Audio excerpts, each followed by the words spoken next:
Look at it. She literally loves it every single day, and she has for the last decade or better part of it. This is the last day that we get to revel in the joy of having Zozo next to us in the studio space. So we're having a little bit of fun, poking some fun at this incredible human being. And there have been many, many moments that have almost split the nation thanks to this girl. Carl, would you like to set some context here? Well, the thing is, and I mean, Carissa, you were asking about rinsing the mince. I need to know how rinsing this mince. Rinsing the mince gate was something that happened on the show. It was a scandal, in fact. It spilled over to TV and into radio as well. People were polarized by whether to keep your mince as is or whether to rinse your mince. Let's find out. Now, Chef Clem, we do have a question that came through on social media. And so before we get started, we want to actually go through some of your favorite comments that came through regarding the battle of rinsing your mince. Now, Barbita Carson, she said on Facebook, Zoe, I'm with you. Thank you. I rinse my mince all the time. Never have I used unrinsed mince. See, thank you. Can we have a thank you. I'm not the only one. Okay, can my question be why? Why do you rinse your mince? Because that's how I was taught in the kitchen. You don't We're ask laughing your mother with questions. you. We're laughing with you because I like learning. And like the thing about being in a kitchen and being a chef, you never stop learning. And as soon as you feel like you've learned it all, you're done. Do you still rinse? No, like rinse Do you your understand? chicken, yes. You gotta get the lemon, the vinegar, do that. Rinsing your mince? Do you still rinse your mince? How do you, practically how do you do this? It's Because a it's safe like... place. It's a safe place. A colander, and then you just rinse your mince and then That's like rice. She uses it's like rice for her. Do you dry the mince then after you've rinsed it? No, yeah, it goes into the pan because the water sips through the...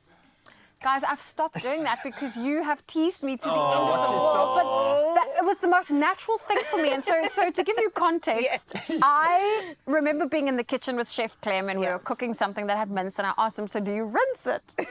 And he stopped and he was just like, what? But he's like, rinse what?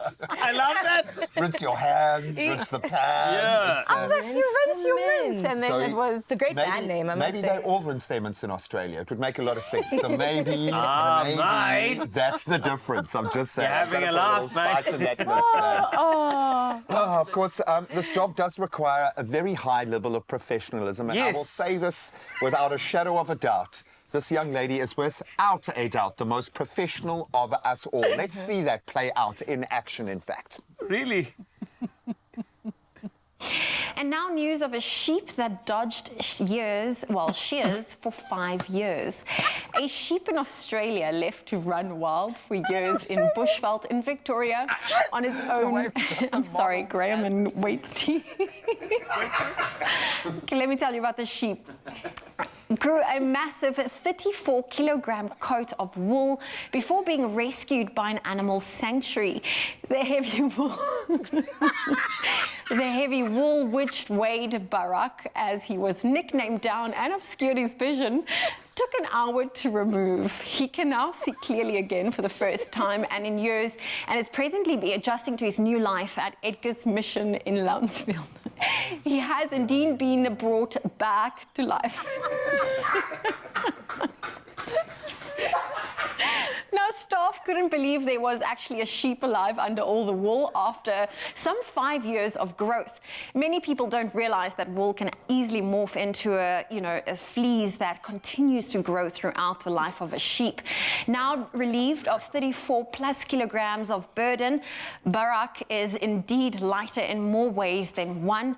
And the mission tweeted this tweet, and I quote, "No longer shall the struggle for food and shelter, no longer will he be the mercy of predatory or elements, and no longer will he be forgotten." Well, I will be back with more new facts.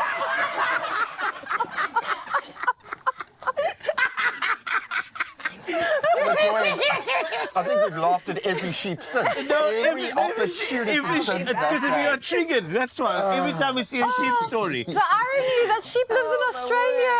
Yes, you are going to the scene of the crime. I need to go visit Barak. Oh, I'm getting so many ideas as to your future career when you get to Oz. We have laid the Yes, we foundation. Now, Carl, there is one thing that you really want to avoid in TV. Oh. What is that one thing, my friend, that we have to avoid at all costs? Do you know what? Like, when it comes to all of my confectionery items, I love them to be, obviously, moist. But you know what? Maybe I should just take Zoe's word for it as to how I should have my cookie.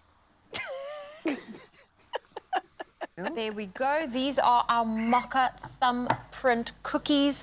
It's chocolatey, it's good. Cheers. It's delicious. It is moist. There's nothing worse than a dry cookie, and this is... Okay.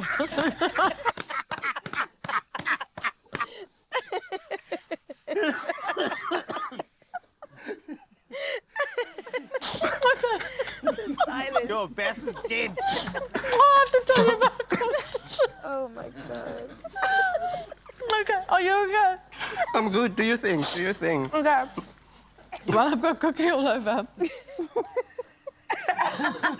There is nothing worse than a dry cookie. It's true. It's absolutely true. You have another honor. You're the first person to break Bass, I think. That's the first time anyone has broken that man Oh on my TV. gosh. Oh my goodness. I'm sorry. Oh, goodness gracious. The amount of bloopers I have I'm is so sad endless. that I've missed it. My goodness. Oh, Carissa, I don't know, came does- at the worst time, actually. Does this make you terrified or excited at what lays ahead? Yes. Stop documenting everything that I Oh, do. Don't just- do it. Don't do it. Just embrace it. You know what? I remember, and funny enough, it was Mini Dlamini that said this. I remember being in high school, Yeah. both of us kind of dabbled in beauty pageants. Right. And there was one where there was a bit of a slip on the runway, and I remember her saying, you know what? It's not about the fall, it's about how you stand up. Oh, wow. And that has stuck true to me. So, the bloopers happen, but it's how you stand up. Or how you just stay down there, which is often how we like to Yes. play it on this show, man. Dry cookies and Barack later. I love that. Well, let's check in and see if they are laughing as hard as we are. Zanele and Ryle out in Jersey. How do you feel about this?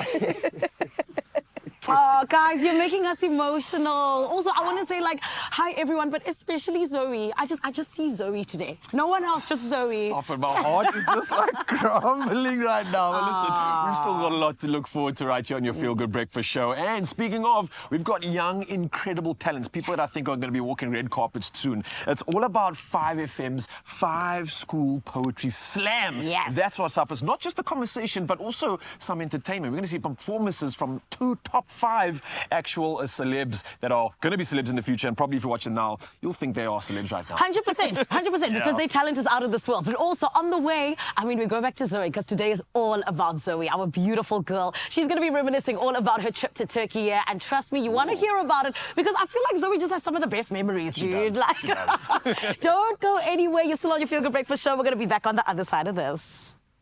All you can